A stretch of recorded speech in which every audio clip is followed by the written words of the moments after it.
الكريم أعوذ بالله من الشيطان الرجيم بسم الله الرحمن الرحيم رب اشرح لي صدري ويسر لي أمري واحلل عقدة من لساني يفقه قولي واجعل لي وزيرا من أهلي ربي يسر ولا تعسر وتمم بالخير وبك نستعين يا فتاح ربي زدني علما ربي هب لي حكما وألحقني بالصالحين رب ابني لي عندك بيتا في الجنة اللهم اكفنيهم بما شئت اللهم اكفنيهم بما شئت اللهم اكفنيهم بما شئت آمين يا أرحم الراحمين.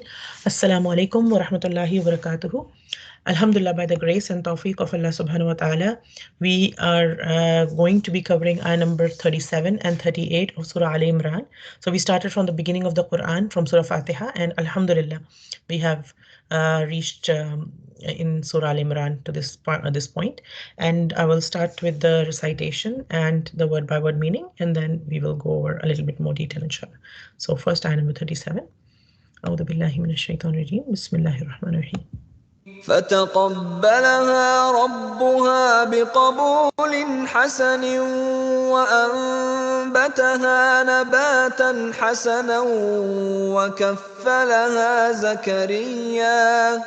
وكفلها زكريا كلما دخل عليها زكريا المحراب وجد عندها رزقا قال يا مريم أنى لك هذا قالت هو من عند الله إن الله يرزق من يشاء بغير حساب.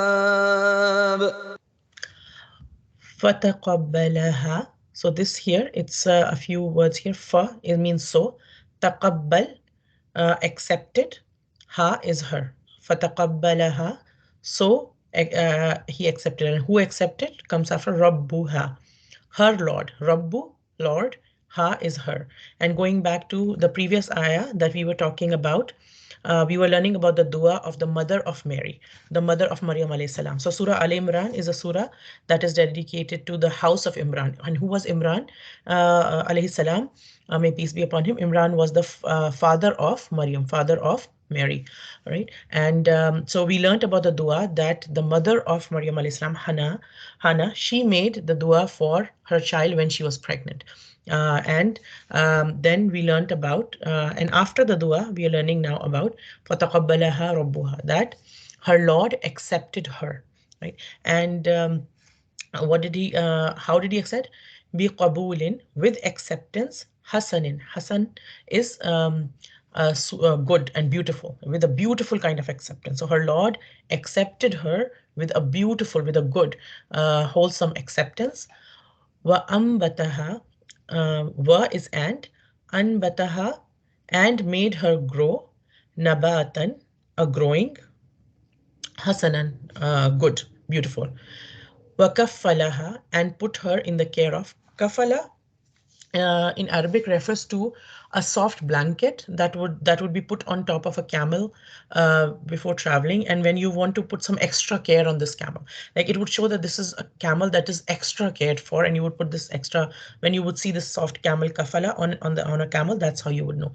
So in that meaning, it grew to mean like guardianship and sponsorship and taking care of something extra. So being a guardian. So as we know that Maryam alayhi salam, or Mary, when her mother was pregnant, when Hannah was pregnant, her father, Imran, passed away. So she was now an orphan, and somebody is going to take care of her. And there's going to be a guardian that is going to be appointed for her. And so Allah subhanahu wa ta'ala put her in the care of وَكَفَّلَهَا Zakaria. Zakaria is another prophet, and also mentioned in the biblical accounts. So Zakaria was, who was he? He was Maryam alayhi salam's mother, Hannah, her sister, and she was the husband of her sister. So basically he was a khalu. He was like an uncle of Maryam. She was related to him, and he was her uncle. So he was given the role of guardianship of Maryam alayhi salam. Kullama, whenever, dakhala, he entered, meaning referring to Zakaria alayhi salam. Whenever Zakaria alayhi salam entered, alayha upon her, whenever he went to her, Zakaria alayhi salam, when he went to her, and where did he go to her? Al mihrab. And mihrab is a prayer chamber, and haraba is used for fighting, that we learned before. Harb means fighting. And why is this place called mihrab? Because this is where a person fights with the shaitan. And how do we fight with the shaitan? We worship Allah subhanahu wa ta'ala. So a special place that is built to for somebody to worship Allah subhanahu wa ta'ala, that place is called mihrab, and it is a slightly raised place, at a slightly raised from the level of the ground, and it is meant for the worship of Allah subhanahu wa ta'ala. So even in the masajid, even in the mosques, when we go, the imam who's leading the prayer, there's a mihrab, there's like a little area which is secluded, which is like corner, which is especially for the imam who's leading the whole congregation, because this is the, and that place is called mihrab as well. Right. And so this mihrab, so whenever Zakaria alayhi salam, he would go and visit Maryam, Mary, in her mihrab, in her prayer chamber, wajada, he found, indaha, with her, rizqan. Rizqa, provision. And provision meaning food and fruits and everything. And provision could also mean in terms of moral and spiritual provision, information, knowledge, and we will talk a little bit more, but provision of all kinds basically. It doesn't have to be just physical. All kinds of provision is called rizq. Qala, he said, meaning Zakaria alayhi salam said, Ya Maryamu, O Maryam, O Mary, Anna, from where laki hada, for you is this? Like, where did you get this? So a lot of reports say that she would have fruits with her when she was in her prayer chamber. She would be dedicating, she dedicated her life to the worship of Allah subhanahu wa ta'ala. And that's what her mother, Hannah, had made dua for when she was pregnant, that I want to dedicate this child to the worship of Allah subhanahu wa ta'ala. And Allah subhanahu wa ta'ala accepted it. So when she was there, and she would have all these fruits which were like out of season. And today we can think of out of season fruits easily, but that time there was no cold storage and things like that. There was no like fruits would be transported by air or this and that so quickly and everything. So if out of season fruits was not very common, and also unusual risk of different kinds. And then Zakaria alayhi salam is looking, and he's like astonished. He's like, "Oh Maryam, oh Mary, where did you get this from?" Like, because I'm the only one who visits you. I'm the only one who comes and visits you, and this is a nobody visits her here. This is a place reserved for her, and he's the one who's supposed to take care. So where did you get this from? Qalat, she said, Huwa, this, min indillah. This is from Allah. This is from Allah. This is from God. He gave me that. Inna Allah, indeed, definitely, certainly. There's inna, indeed, definitely, certainly. Allah, Allah subhanahu wa ta'ala, yarzuqu. He gives provision. Same root word as rizq, razaqa. Right? He gives provision. Man yasha'u, to whom, man, to whom, yasha'u, he wills, whoever he wills, bighayri hisab, without any measure. Right? So here Allah subhanahu wa ta'ala is telling us in this ayah that so her Lord accepted her with good acceptance and caused her to grow in a good manner, meaning Maryam alayhi salam, or Mary, and put her in the care of Zakaria alayhi salam. Every time Zakaria entered upon her in the prayer chamber, he found with her provision. And he said, O Mary, where is this coming to you from? And she said, it is from Allah. Indeed, Allah provides for whom He wills without account. And the next ayah for today. Bismillahirrahmanirrahim. هنالك دعا زكريا ربه قال رب هب لي من لدنك ذرية طيبة إنك سميع الدعاء. Hunalika, right there, then only, there at that place only, da'a, made dua, right? And da'a, made dua, and who made dua? Zakaria. Zakaria alayhi salam made dua, and made dua to whom? Rabbahu, to his Lord. Who refers to his? Rabb is the Lord. So right there, then, after Maryam alayhi salam said this, and he was there, what did he do? What was his response? Right there, he made dua to Allah subhanahu wa ta'ala. And what did he make dua? Qala, he said, Rabbi, my Lord, habli, grant me, min ladunka, min from, ladunka, from yourself. Grant me from yourself, dhurriyatan, Durriya, we learned about it earlier. Durriya meaning offspring, the children. Tayyiba. Tayyiba is pure, pure and clean and nice and good. Innaka, definitely, indeed, certainly, you. Ka refers to you. Innaka, definitely you. Sami'ud dua. Sami' is all the hearing, right? Like our ability to hear is called samat, right? So innaka sami'u, indeed you're the all hearing of what? Ad-dua, of the prayer. So at that, in this ayah, Allah subhanahu wa ta'ala is telling us, at that, Zakaria alayhi salam, he called upon his Lord, he called upon Allah subhanahu wa ta'ala, saying, my Lord, grant me from yourself a good offspring, a pure offspring, a nice offspring. Indeed, you are the hearer of supplication. You are the one who hears du'as and who answers the du'as. So, inshallah, we will talk a little bit more detail about this. So, first, Allah subhanahu wa ta'ala tells us in ayah number 37, فَتَقَبَّلَهَا رَبُّهَا بِقَبُولٍ حَسَنٍ وَأَنبَتَهَا نَبَاتًا حَسَنًا وَكَفَّلَهَا Zakaria. So her Lord accepted her. So in the previous ayah, we learned that basically she said, the mother of Maryam alayhi salam, she said, my Lord, accept from me. Like in the previous ayah, we learned, accept from me.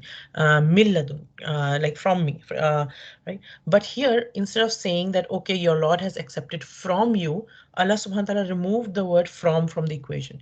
He said, فَتَقَبَّلَهَا رَبُّهَا. So he accepted her, right? So it's like there are a few meanings that the scholars have taken from out of this. First of this is that Allah subhanahu wa ta'ala accepted Hannah, the mother of Maryam alayhi salam, accepted everything about her, accepted her worship, accepted her du'as, accepted her as his slave, accepted her like whatever she had devoted her life to the worship of Allah subhanahu wa ta'ala, and Allah accepted it from her. Allah accepted everything about her, all her worship, all her ibadat, everything was accepted. So all of her. Another meaning that some scholars have taken is فَتَقَبَّلَهَا. Ha refers to, the pronoun ha refers to the child, her child, because she wanted to dedicate her child to the service of Allah subhanahu wa ta'ala while she was pregnant. And she had made that dua that, Ya Allah, I want to dedicate this child that I'm going to have to your service, to your worship, to work for your deen. And so Allah subhanahu wa ta'ala accepted this child, although she was worried when she gave birth to a female instead of a male, and she was worried how will a female be able to do the kind of things that a man can do. Like she was like, okay, there might be limitations on how much she can do, but Allah subhanahu wa ta'ala says a female is not like a male, and Allah subhanahu wa ta'ala can utilize a female in ways that a male cannot be utilized in. In fact, it's an honor given to the females. There is something special and beautiful about the females that is not there about the males. And there's some males have their own things as well, and females have their own thing as well. Both are valuable in different ways to Allah subhanahu wa ta'ala, and both can be utilized in different ways in the path of Allah subhanahu wa ta'ala. And so Allah subhanahu wa ta'ala accepted her child and accepted Maryam alayhi salam. Another meaning of that has been taken is that ha could refer to the dua, that Allah subhanahu wa ta'ala accepted her dua. So the ha can be referred to the dua as well. So her Lord, Allah subhanahu wa ta'ala accepted Maryam alayhi salam and the dua, or her mother, bi qabulin hasan, that if in a good, in a beautiful kind of acceptance, right? So uh, Allah subhanahu wa ta'ala is saying that he accepted the dua, but not just acceptance. Sometimes we accept things, but that okay, fine, I'll accept this, but we are not really like we're not really like totally convinced by something, or we are not totally happy by something, but we just accept it, we just take it, right? Because it's like, yeah, okay, sometimes we don't have much options, or sometimes even if we have a lot of options, like this is easily available, let's just take it. Or it could be any other reason why we accept some things when we're not like, we're just partially happy with things. But how Allah subhanahu wa ta'ala is telling us he accepted it, but not just any acceptance. He accepted it beautifully. He accepted it. He appreciated it. He he valued this gift, that this dua that the mother of Maryam alayhi salam had made. Allah subhanahu wa ta'ala appreciated that dua. Allah subhanahu wa ta'ala appreciated the sacrifice, that she was a widow now. Her husband had passed away. This is the only child she has, and she wants to dedicate this child in the service of Allah subhanahu wa ta'ala. It's not an easy decision to make. Like when she doesn't even know what whether it's going to be a male or a female. She didn't think that this child will grow up to be my support. This child will grow up and take care of me. She thought, I want to dedicate this child to the worship of Allah subhanahu wa ta'ala. And so this was a big sacrifice, and Allah subhanahu wa ta'ala accepted this sacrifice from her, right? And he accepted this dua from her. And when Allah subhanahu wa ta'ala accepts the dua from somebody, then there are decisions that are being made in the ghaib, in the what we cannot even see, but there are decisions being made, and which we see much later sometimes, but things are changing and everything, right? And but obviously, for a human being, as a human being, we are we want things to go very fast. We want to see the results and everything, right? And we want to see those results, and we want to know that if we make any sacrifice for Allah, that we want to know, Ya Allah, did you accept it or not? Was it accepted or not? Right? So it's like Allah subhanahu wa ta'ala is telling us about her that Allah subhanahu wa ta'ala didn't just accept it, but He accepted it beautifully, right? And um, uh, to to give um, to give this confidence, to give this feeling to the heart of the mother of Maryam alayhi salam, so that she, because as human beings we want to see the impact of our duas. We want to see that, yeah, and it increases our iman as well. If we are coming from a good place, we are coming from a place of, I have my full hope in Allah subhanahu wa ta'ala. I love and I honor and I trust, and I rely on Allah subhanahu wa ta'ala fully. But to see something makes my yaqeen stronger, and there is no harm in that's Newton. That's a natural human emotion to want that. So first of all, we shouldn't be like, oh, I rely on Allah Subhanahu wa Taala totally, but why? Or if somebody is in a tough situation and they're like, we tell them, you rely on Allah Subhanahu wa Taala totally. Yes, definitely. But there is no harm in wishing for. We don't rush it. We don't like, Ya Allah, if I don't see anything by tomorrow, that means like, oh my God, I'm going away. Astaghfirullah. We don't do like this. But we keep praying to Allah, Ya Allah, also show us. Because when we see things happening, when we see the results of our duas coming, or when Allah subhanahu wa ta'ala gives us signs to show us that our sacrifice, our worship, our dua was accepted, then it increases us in our faith. It makes our faith stronger. It makes us stronger. So Allah subhanahu wa ta'ala showed some signs to Maryam, to the mother of Maryam alayhi salam. And what are the signs He showed? He brought up Maryam alayhi salam. He made her grow a good growing, right? And he gave her a lot of blessings, um, which are which are very beautiful blessings. And so, what did he do? This child, Mary, she grew beautifully, right? And she got growth and grooming much more than other children of her time, right? So her character, her beauty, her physical capability, her so everything was like exceptional. Like she grew up in a very beautiful way, right? In her morals, in her spiritual excellence and everything. And her so Allah subhanahu wa ta'ala caused her moral, rational, and spiritual potential to blossom to its fullest. Like her character was most beautiful, her manners were the most beautiful, her knowledge, her mind was he she Allah subhanahu wa ta'ala gave her wisdom. Allah subhanahu wa ta'ala gave her like the dedication to serve Allah subhanahu wa ta'ala, right? And also Allah subhanahu wa ta'ala gave her what? Allah subhanahu wa ta'ala gave her the guardianship by a prophet, guardianship by her uncle, her very uncle, Zakaria alayhi salam, right? And Allah subhanahu wa ta'ala gave her risk from himself, a special risk from herself, right? So, and this risk, this fruits which are without season, they were unusual fruits. And like we'll talk in a few minutes, that also the ilm, the fruits that Allah subhanahu wa ta'ala gave her, one of the risk was the ilm, that she would have sahifa, or she would have knowledge that was not available to other people sometimes. Like she would have those things as well, right? And so Zakaria alayhi salam would be astonished when she saw that. Where did you get this from, right? And Allah subhanahu wa ta'ala was basically giving her risk directly. Allah subhanahu wa ta'ala was giving her food, and some say food and some say this ilm directly. And some narrations also say that she grew in a week as much as other children grew in a month, and she looked a bit bigger and older than her age. But again, that is one of the narrations. So, but just to share that. Also, what a lesson for us is here is that the mothers who um, who combine themselves, who go to the deen of Allah subhanahu wa ta'ala, who stick to the deen of Allah subhanahu wa ta'ala, and who work towards the deen of Allah subhanahu wa ta'ala, what happens? Allah subhanahu wa ta'ala takes care of their children as well. Allah subhanahu wa ta'ala makes their children, gives their children health, and protects their children, right? And makes those children the coolness of their eyes, makes those children such that those children make the mothers happy. Like those children, when they grow up, they make their children happy. The word that Allah subhanahu wa ta'ala has used for making her grow is nabata. And nabata is used for garden, like growing of plants, right? And why is this word used? This use of this word nabata wa ambataha, when Allah subhanahu wa ta'ala used this particular word, any word could have been used, but in the Quran is so precise, and so like every word um, gets us to a lot like it opens a total new, sometimes like the learnings and lessons for us.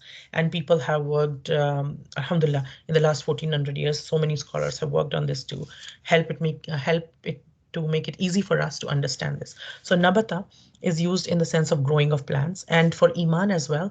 We have to grow iman. Like it doesn't just like you just get it and it's just there. You grow it. It needs time and effort. You can't just leave it. It's like it's delicate. You have to take care of it. You have to remove weeds from around it. Weeds will pop up often, like in our iman as well. When we have belief and we have faith, what happens is in our nafs, like the weeds of sometimes jealousy, sometimes anger, sometimes and these will, it is natural for these things to, for every single human being, we will have these things come up. But then we'll have to keep nurturing it. We'll have to keep going back. Shaitan will pull us in some direction, then our nafs will pull us in certain other direction, but then we have to keep growing it. Also, it is used in the sense of growing of Maryam alayhi salam, because it is very valuable in raising children.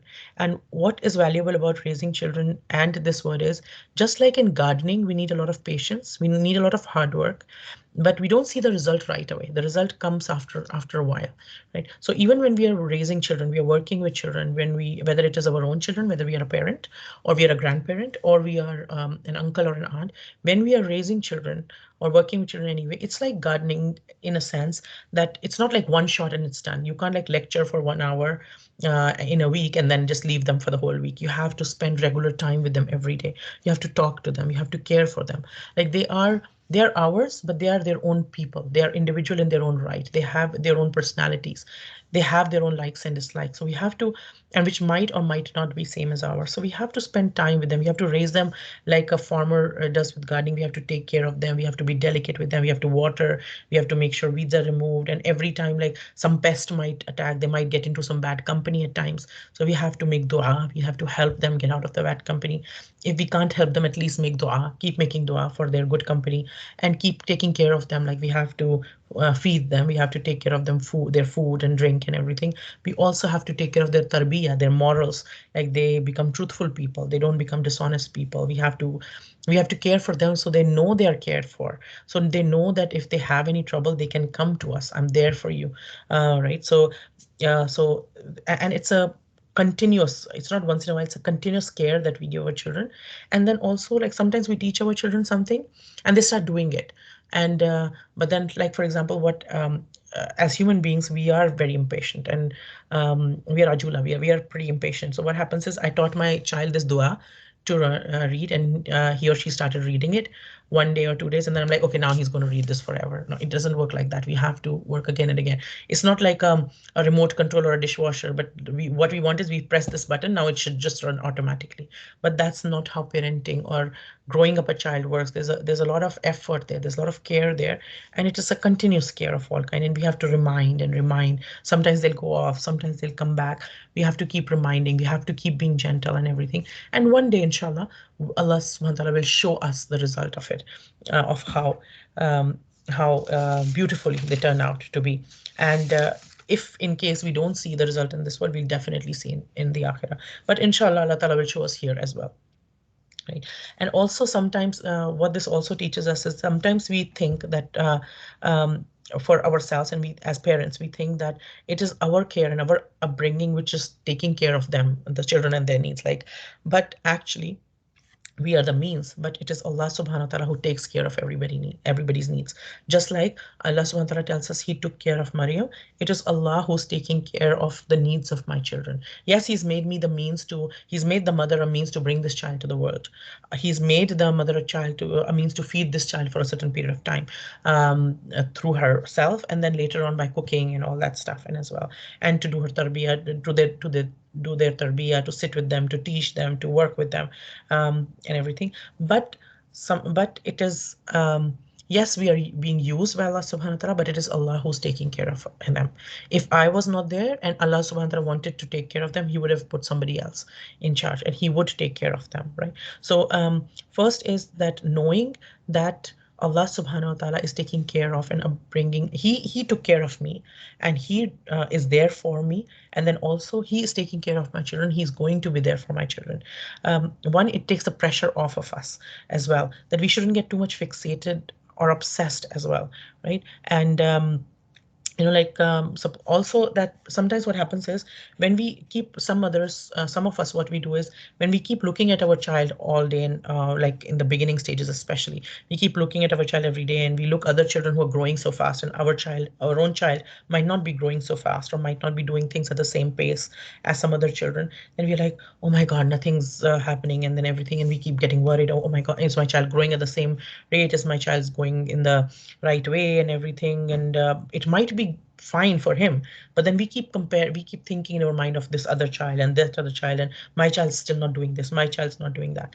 But what happens is when, for example, if there's any utensil or any cloth or anything, if we keep touching it again and again, what happens is it becomes dirty, right? Or if we take a flower, for example, and we hold it again and again, we like keep turning and twisting and turning and holding it again and again, and like touching it again and again with our hands, like what happens is it starts to like it starts to die, it starts to lose its freshness and all that stuff. So what also is a lesson for us as parents is that in some ways, yes, we should do whatever we need to do for our children, but we should not obsess over it either. We shouldn't get fixated over it either. We should remember that Allah is taking care of my children, right? And my children are not like the first child. My child is not the first child to be born on the earth. Children have been being born since the time of Adam alayhi salam and will keep being born until the end of times, right? So there are some aspects of our children that we need to put on Allah subhanahu wa ta'ala. We need to seek Allah's assistance, and yes, Allah is going, and we need to have that faith that Allah is going to take care. Even for ourselves as mothers, we need to know that, and we all know our shortcomings, and as society, um, and today's society more so, everybody is reminded of their shortcomings all the time, rather than what is going well or what they're doing well. So also to remember that even as parents, Allah subhanahu wa ta'ala is assisting us. He's taking care of us. Yes, I might not be perfect. Yes, the other person might not be perfect, but Allah subhanahu wa ta'ala is taking care of us. And if I don't know something, if I don't understand something, if I don't know how to take care of this or that, then Allah subhanahu wa ta'ala is going to teach me when it is the right time, if I keep myself connected to Him. Another thing is that we should keep making dua. We should, like we talked last time, never leave making dua for your children. Keep making dua for your children. That and one of the beautiful duas that we can also make is, Ya Allah, just like you made Maryam, salamun alayha, just like you made her reach her, just like you took care of her physically, of her morally, spiritually, emotionally, in times of her need. You took care of her in all ways, and you blossomed her potential to the fullest. Ya Allah, do that for my children as well. Ya Allah, just like you took care of her needs, take care of my children's needs as well. Whether I'm there or I'm not, Ya Allah, take care of their needs. Right? And so there's an incident that was reported that a couple had a child after a very long time, and the mom used to fuss over the child all the time. Like the mom would be like, like always eat this, do that, and she would be like fussing over the child all the time. So one time the father had to go away for a while, and so what he did was he gave her a chicken to take care of, and he said that, okay, make sure that this chicken is in a very good state when I come back. And the lady started taking care of the chicken and feeding the chicken day in and day night, day in and day out. And when the husband came back, the chicken was so stuffed, so full with everything. He was about to die. He was like so excessively taken care of, right? And the lady was stressed. Okay, what happened to this chicken and everything? But when the husband came back, he was happy. And she was like, why are you happy? He said that if the chicken was not there, you would have done this to our child, right? Because you have a tendency to fuss over so much, to obsess so much, that you'd have done this to our child. So alhamdulillah, it's the chicken and not our child. So again, the moral of the story is that for some things we have to leave on Allah subhanahu wa ta'ala, right? And yes, we do as much as possible, but we don't overdo, we don't overstress, right? And we should take ourselves out of too much stress, even with respect to our children as well. Allah is taking care of them, He will take care of them, right? And Allah subhanahu wa ta'ala didn't take care of her spiritual needs and everything, but also her physical needs, right? So um, what he did was he accepted from from her mother, and he gave her fruits, and he gave her provision of all kind, and he gave her, like we talked about, he gave her a pious guardian. So now that her father was had passed away, it was an issue that who will take care of Maryam Islam. If Maryam alayhi salam is left in Baitul Maqdis, if a place is built for her in Baitul Maqdis, in the Masjid al-Aqsa in Palestine, if she's going to be there by herself, then who's going to take care of her, right? And so it was also a trend at that time to have a pious guardian.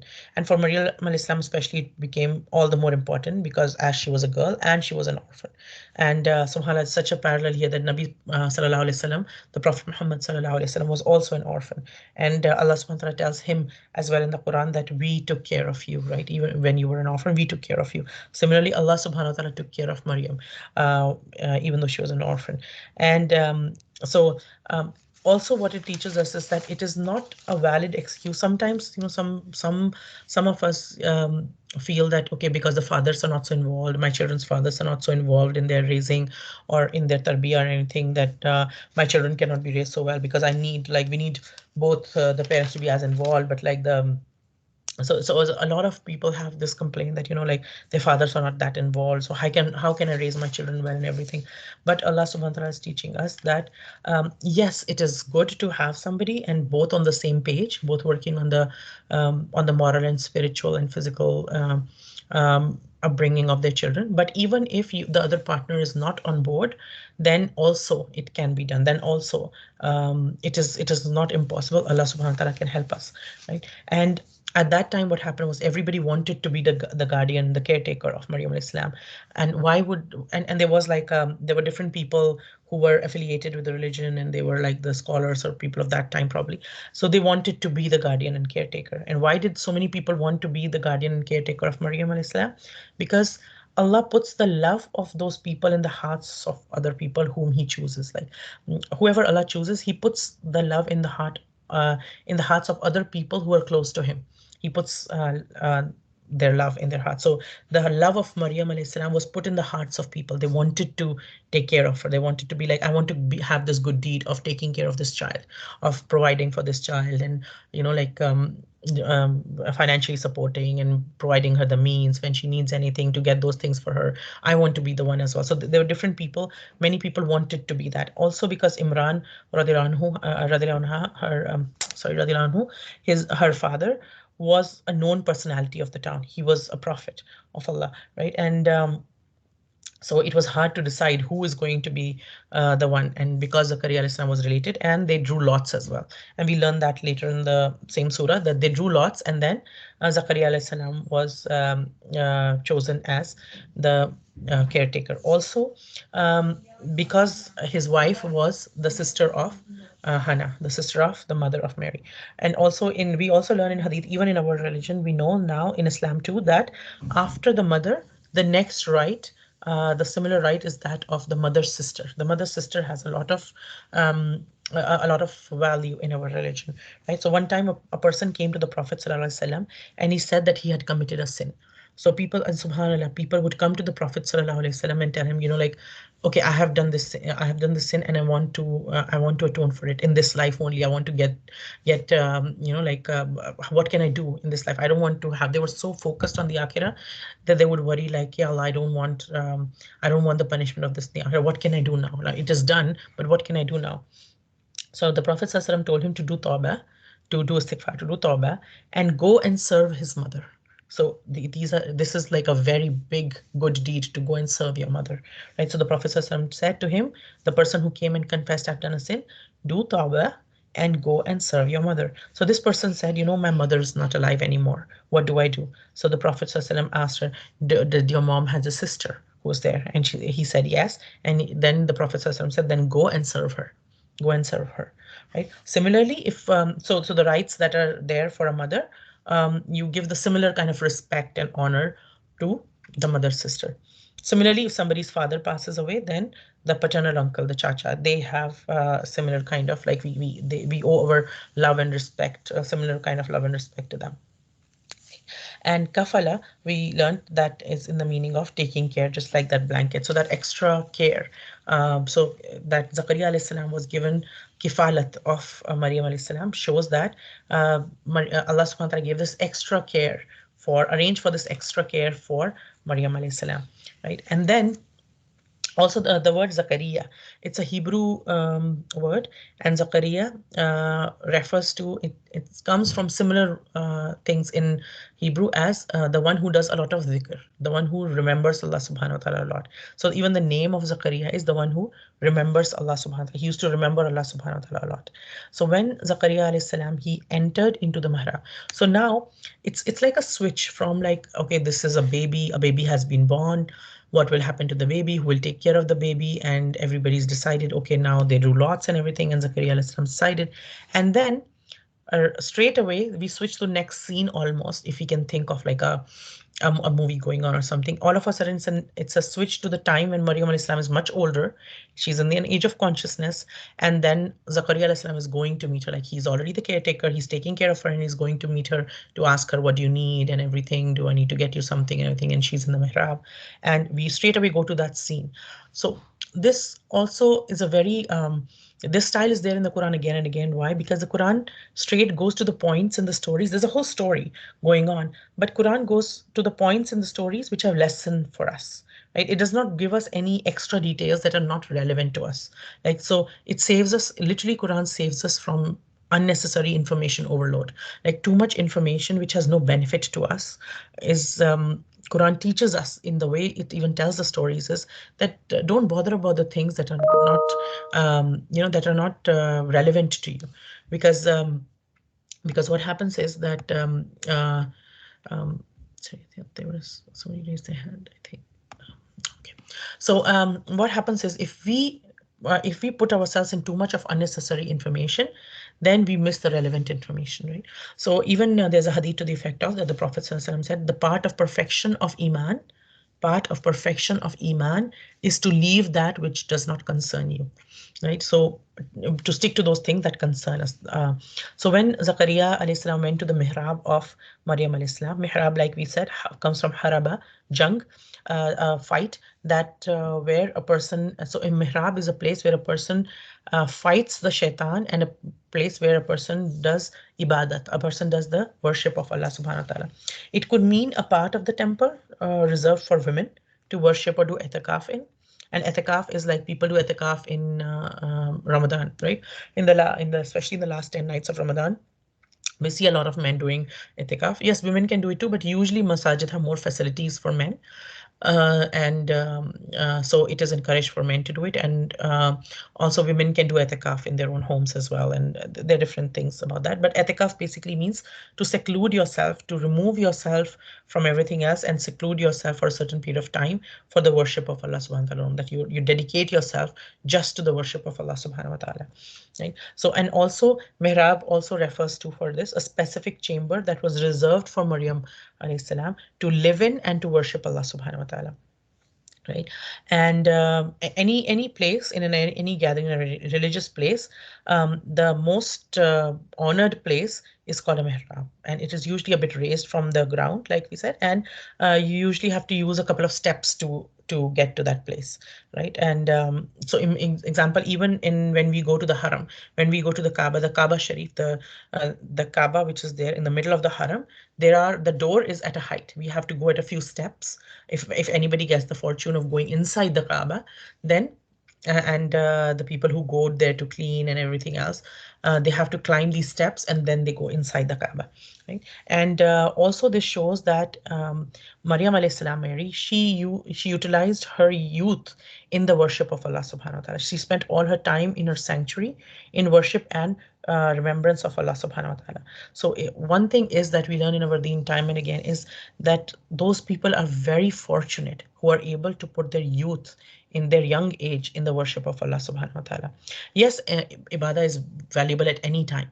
at any age when we do the worship of Allah subhanahu wa ta'ala, it's very valuable. But when do we do it in our youth? It is because we are in our prime and we are dedicating. We could have put this time to partying, and like there are thousands of distractions available for young people. But when we dedicate that time in the worship and remembrance of Allah subhanahu wa ta'ala, then it is all the more valuable. It is all the more beautiful, right? And when we put it in ibadat, when we put it in the ilm, getting the knowledge of Allah subhanahu wa ta'ala.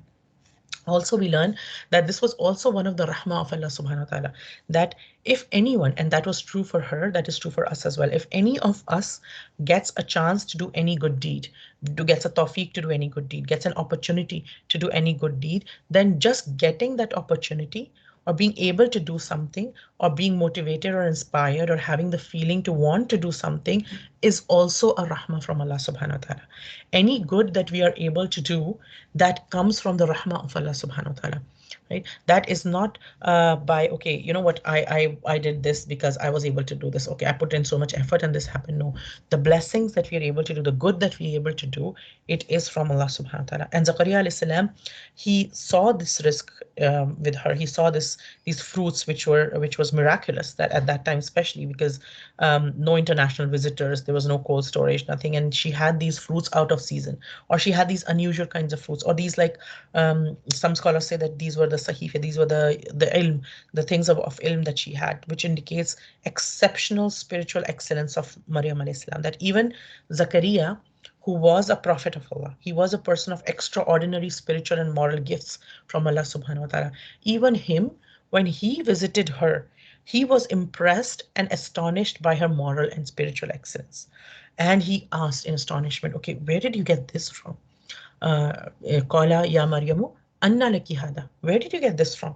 Like, it shows astonishment, it shows wonder, it shows like surprise, that, okay, where did this come from? And this is a natural human response. Like, if we go to somebody's house and we see a fruit which typically belongs to, let's say, not America, but belongs to somewhere back home or something, and we don't see this fruit anywhere, and we're like, oh, where did you get this from? I haven't seen this in a while. Where did you get this from? Did you get from this store, that store? Where is this from? Like, it's natural that we ask. And how did she reply? She didn't say, you know what, I'm so amazing, I'm so cool, that, like, she didn't like start praising herself and this and that. She straight did what? She attributed it to Allah subhanahu wa ta'ala. قالت huwa min indallah, that this is from Allah. She didn't praise herself, she didn't take credit for anything herself. Everything she attributed to Allah subhanahu wa ta'ala, which shows that despite that ilm that she had, despite the moral and spiritual blessings that Allah subhanahu wa ta'ala has blessed her with, she had this humility, that she dedicated it to Allah subhanahu wa ta'ala. And may Allah ta'ala grant that to us as well and protect us from arrogance of any kind. So Maryam alayhi salam, she was spending her time in the worship of Allah subhanahu wa ta'ala. And then what Allah subhanahu wa ta'ala was doing, Allah subhanahu wa ta'ala was giving her fruits out of season, right? And taking care of her in ways that was unusual. So any person who dedicates himself or herself in the way of Allah subhanahu wa ta'ala, when we put our time, our efforts, our energy in the way of Allah subhanahu wa ta'ala, then Allah subhanahu wa ta'ala takes care of our matters. Allah subhanahu wa ta'ala himself takes care of our matters when we put ourselves in the way of Allah subhanahu wa ta'ala, right? And so Allah subhanahu wa ta'ala was taking care of all her needs. And which also teaches us that the risk that we have, the provision that we have, goes hand in hand with the remembrance of Allah subhanahu wa ta'ala. If we remember Allah subhanahu wa ta'ala, we work hard for our risk, yes, definitely, but we put our hopes in Allah, that He is going to provide for us, and then we keep working hard for it as well. Today, we see, unfortunately, people who, for the purpose of risk, for the purpose of their jobs, they don't hesitate to leave their namaz even, to leave their salah even, right? And some scholars say that, do you think that dollar will have any barakah that a person earns by leaving their salah? Will there be barakah in that dollar that you earn? So it's like, and a lot of people today complain about, there's no barakah, there's no blessings. We feel like we have so much money, we have so much more things as compared to people like 50, 60, 100 years ago. But they had so much blessings in their time. They were able to do so much more with the same money. And we have so much more money and resources, and yet we are able to do so less from that. And what is the reason for that? The reason for that, the connection with Allah, right? And Allah subhanahu wa ta'ala is Ar-Razaq. We learned different places in the Quran. We learned a few ayahs before as well, that he gives to whoever he wants, and when he gives without any measure. He gives in a way that we are amazed, right? And so um, the lesson for us is that get your heart, attach your heart strongly to the worship of Allah subhanahu wa ta'ala, and keep working for your rizq, keep doing for rizq, but Allah is the one who's going to give it, right? And today it is unfortunately we see ourselves and other people, we do the opposite. We put our heart in our risk, we put our heart towards our or our heart is like attached to our risk so much, and then we also do worship on the side, like, but it should be the other way around. Our heart should be attached to Allah subhanahu wa ta'ala, and we do work for risk. It's like some people give the example of a boat in the water, right? That when the boat is sailing in the water, so this dunya is like the water. We need it to sail. We cannot live this life without the means. We all need the means. We need food, water, clothing, shelter, relationships, social connection, emotional connection, physical connections. We need all of these things. It is a part and parcel of life. We cannot get out of it. But we don't let it enter inside the boat, because when water inside the enters inside the boat, then the boat sinks.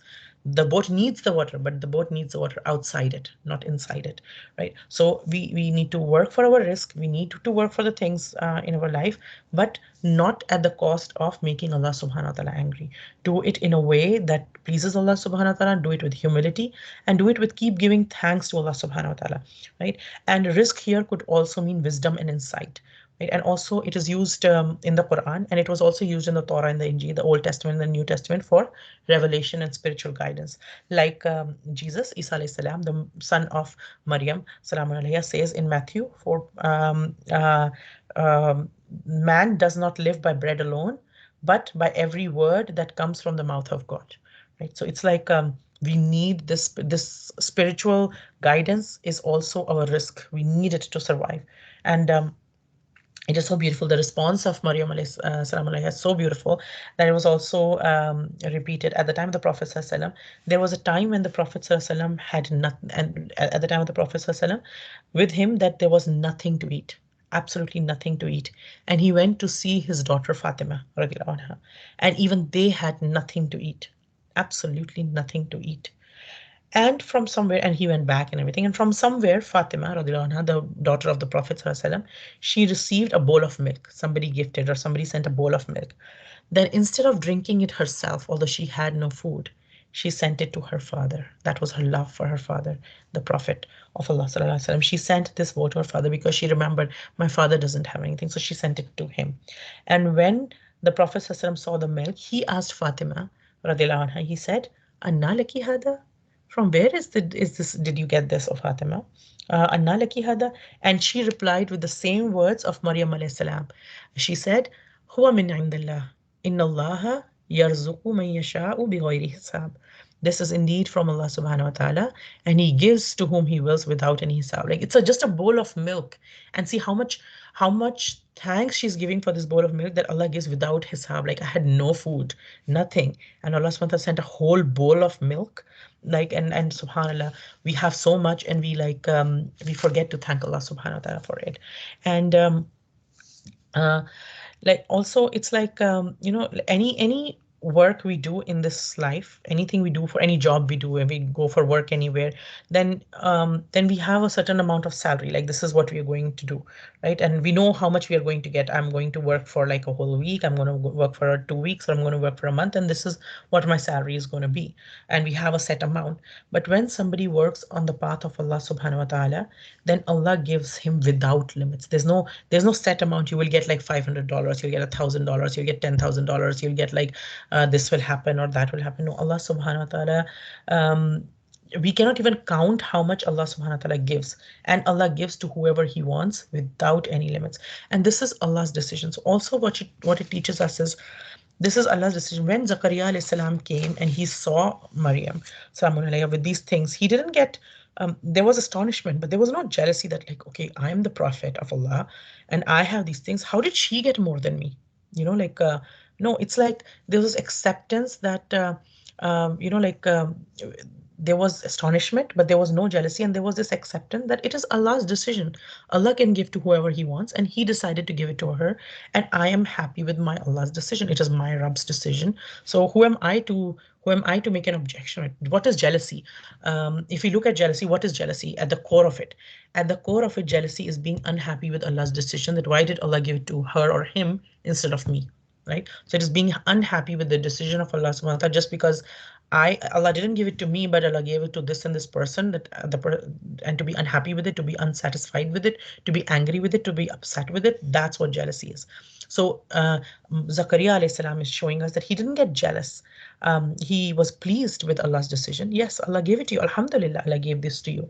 And he also knew at the back of his mind that, and that's the big lesson for us. He knew at the back of mind that, and he had full yaqeen, he had full belief, he had full trust that Allah's treasures are limitless. So the same Allah, and it's not that he doesn't want these things. It's that he's not jealous of those things. He appreciates that Allah gave it to her. And if he wanted, he knows Allah's treasures are unlimited. It's not that if Allah gave it to her, then I cannot get it. If Allah gave it to him, then that was all that was available. No, Allah's treasures are abundant. Like for example, if somebody is standing under Niagara Falls, and I have like a glass with water in it, and there's another person next to me who has a glass of water in it, and my glass is half full and his glass is half full, I wouldn't complain about, okay, why do you have full glass? There's Niagara Falls. I can take as much, I can fill the glass, I can fill buckets, I can generate electricity out of it. I can do, there's so much water. When I understand the abundance, when we understand the abundance of Allah subhanahu wa ta'ala, then that takes away any jealousy or any resentment or anything, because what we understand is Allah's treasures are unlimited. He has given it to this and this person. He can give it to me as well if I ask and everything. If it is good for me, Allah will give it to me. If the only reason, if I'm asking with a true heart and true feelings and with a good intention, Allah will listen to my dua for sure. The only reason if he doesn't give it to me still is because it is better for me not to have it, and he'll give me something else instead. What is better for me than that? So on seeing the moral and spiritual excellence of Maryam alayhi salam, what happens? Zakaria alayhi salam marveled at it, and he wished for a child with similar gifts. He's like, yeah, see, she's like, Allah subhanahu wa ta'ala has blessed us so much with good character and morals and understanding and worship and so much like a connection with Allah subhanahu wa ta'ala. I want a child like that too. Ya Allah, I want a child like that too. And what he did was he, right at that position, and this, just this word teaches us so much. Hunalika, right there, then only, the same place, in the same position, what he did was he made dua to Allah subhanahu wa ta'ala. Right? So this is he couldn't stop himself. At this point, he didn't say, first of all, oh Maryam, Allah listens to you, Allah answers your dua. Oh Maryam, you make dua for me for this. No, he made dua for it himself. He said, my Rabb, Rabbi, right? My Rabb. And first of all, having that yaqeen in our hearts that Allah, who's the Rabb of this person or that person or that person, who was the Rabb of the prophets, is also my Rabb. I have a direct connection. Each one of us has a direct connection with Allah subhanahu wa ta'ala. We need to have this conviction that yes, I can. There is no harm in asking. I can ask people to make dua for me, but I can make dua for myself, and I have this direct relationship. I don't need anybody to make dua for me. Yes, additionally, if other people also make dua for me, alhamdulillah, that's good. But I need to make dua for myself. I need to make dua for my children, right? And he didn't go to that like, oh Maryam, make dua for me, or that I have this or get this, right? And he had this conviction: the Rabb who gives to Maryam can give to me as well. And Zakaria alayhi salam at this point had become very old. We learn it later in Surah Maryam that he'd become very old. His hair had become white, and he'd become pretty old at this time. And he did not have a child yet, right? But when he looked at Maryam alayhi salam having fruits out of season, it inspired him. It made him think, the Rabb who can give her fruits out of season, I'm out of my season now. I'm not young anymore. I'm very old. But that Rabb can give me a child as well.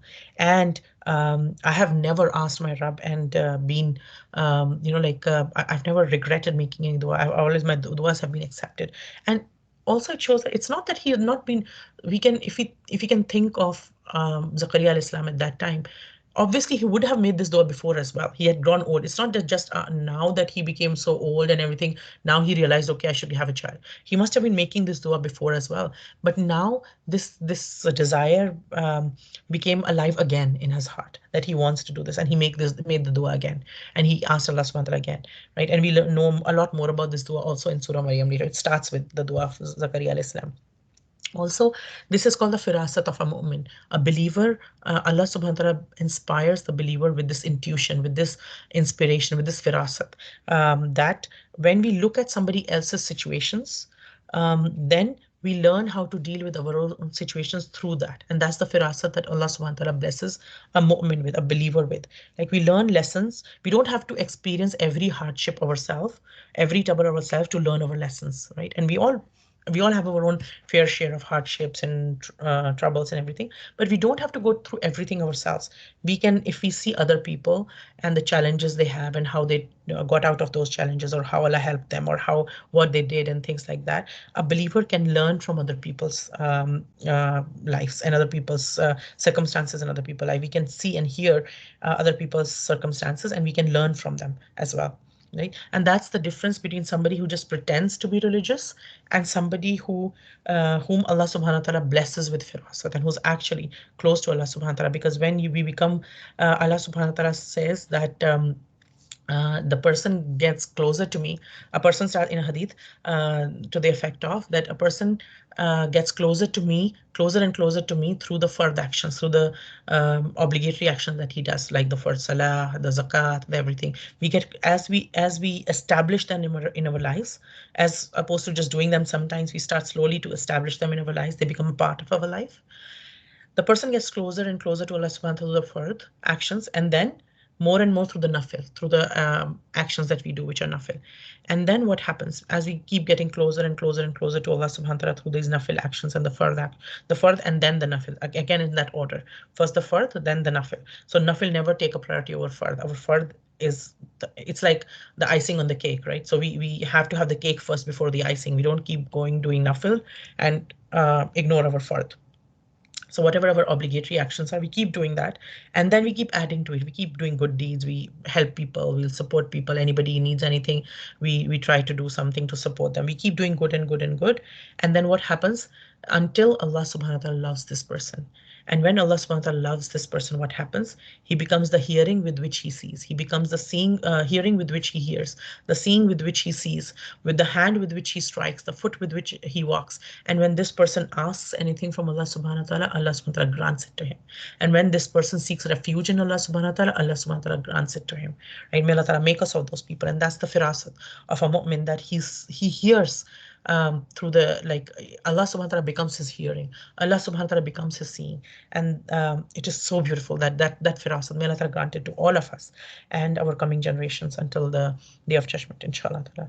And how did he make dua? He made dua with the connection from Allah subhanahu wa ta'ala. Now our duas, the what we sometimes we a good idea to check ourselves is sometimes look at our duas. What am I asking Allah subhanahu wa ta'ala? It gives it's a mirror to our hearts. Like what is really in my heart is what I will ask Allah subhanahu wa ta'ala for. Do I ask for just this dunya? Or do I ask for just akhirah? Or do I ask for just or for things that are both dunya and akhirah? Do I want connection with Allah in this world and the next? Do I want a good life and a Jannah also? Do I want the pleasure of Allah subhanahu wa ta'ala? What do I generally ask for? That will tell us what my priorities in my life are, right? And so Zakaria alayhi salam is asking his Rabb, but he asks, and we learn in Surah Maryam that he asks quietly. And he asks saying that Ya Rabb, I've become old. I'm very old, and I have never been hopeless in asking from you. And then, which also teaches us sometimes when we ask Allah subhanahu wa ta'ala, sometimes say, you know what, I make dua, but it's not, I never get what I want. Like we hear some people complaining, you know what, or some people say, you know what, I've never asked for anything, but I'm asking now. Like we are always asking Allah for something. We always need something. We're always in need. It's not like it's a place of arrogance to say, I've never asked for anything. I'm asking now. No, we need to ask Allah subhanahu wa ta'ala. That is our relationship. And so Zakaria alayhi salam's way of asking, even the prophet, the du'as of the prophets in the Quran teach us the mannerisms of asking Allah subhanahu wa ta'ala. There's a certain dignity, there's a certain respect, there's a certain way of asking Allah subhanahu wa ta'ala, right? And um, if we put our if we have any struggles and everything, then rather than putting it in front of people who cannot help us or anything, there's okay to do mashwara with people. There's okay to gain insight or perspective from people whom we respect and trust, whom we feel would tell us the right things. But to just keep crying about our situations in front of people for just to get their sympathy or anything is not going to benefit us in any way, right? Instead, whatever hurt we have, if we have certain deep hurts, then when we and if you want to just express it, then express your condition and situation with your complete hope and reliance to Allah subhanahu wa ta'ala, and then ask. That is what we learned from the prophets, right? And by asking others, we will embarrass them sometimes because they're not able to do things for us, because the people have human beings have limited capacity in their hands. Sometimes when we ask somebody something that they are not capable, then it is a means of embarrassment for them, and or it might be a means of embarrassment for us when we don't get what we ask. Rather ask Allah subhanahu wa ta'ala, because he can give everything. And then Zakaria alayhi salam asked for a child, but not just any child. He's asking, Ya Allah, I want a pure child. I want a durriya, but I want a durriyatan tayyibatan. I want first of all, I want a child from you. I want you to give me a child, because I know you can only give a child. Yes, there are physical means and this and that, but it is you who give the child. And I want a pure child. I want a child that is the coolness of my eyes. That is a sadaqah jariyah for me. That listens, that has good iman, that has good health, that is physically, mentally, spiritually clean and pure. That gives happiness to the heart. I want such a child.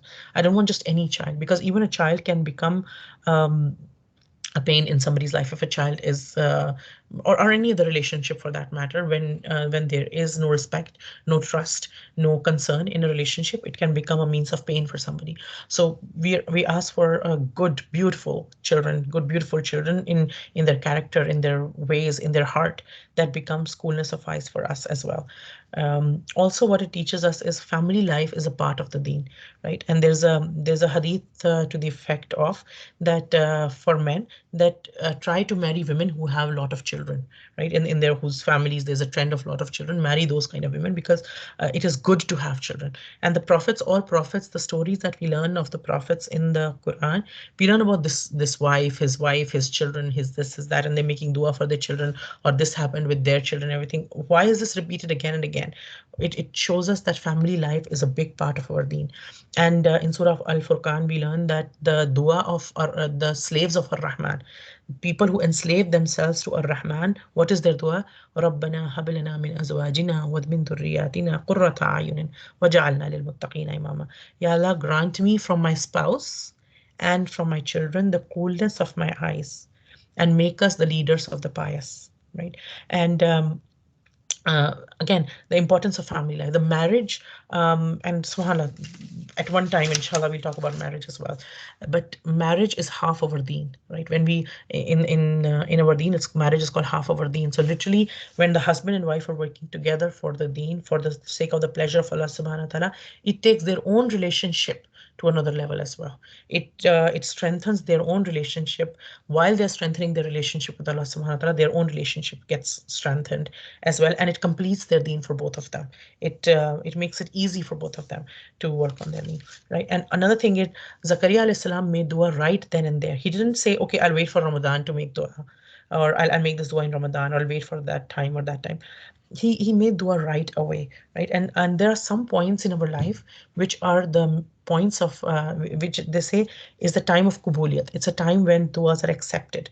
We should avail of those times. Like for example, when it's raining, when it's like the time on Fridays between Asr and Maghrib, when it's the time in the last third of the night. These are the times we learned that these are the times of acceptance of dua. When we see somebody else, either Allah has blessed them or they're going through certain challenge or something, then we make dua. Those are the times to make dua, because when we see somebody going through a hard challenge, then the Prophet ﷺ taught us the dua to make to the effect of that, Alhamdulillah, Allah Ta'ala has protected me from this trial, which would have been hard for me. May Allah Ta'ala keep me protected, to the effect of that, right? So I'll share that dua later, inshallah.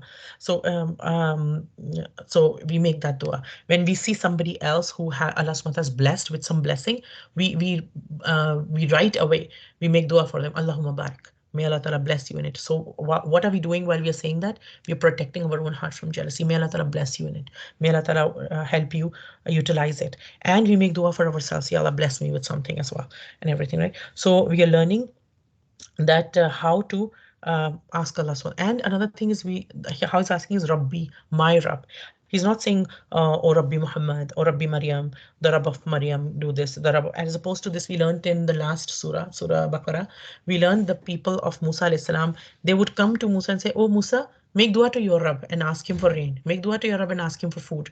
Like they were going around in the desert and everything, and how they would talk to their prophet, and how they didn't even want to make dua themselves. They'd be like, oh Musa, you make dua for them, alayhi salam. So the thing is to understand that we ask Allah subhanahu wa ta'ala directly, and we know that He is my Rabb, and we ask Him things from Himself, min ladunka, right?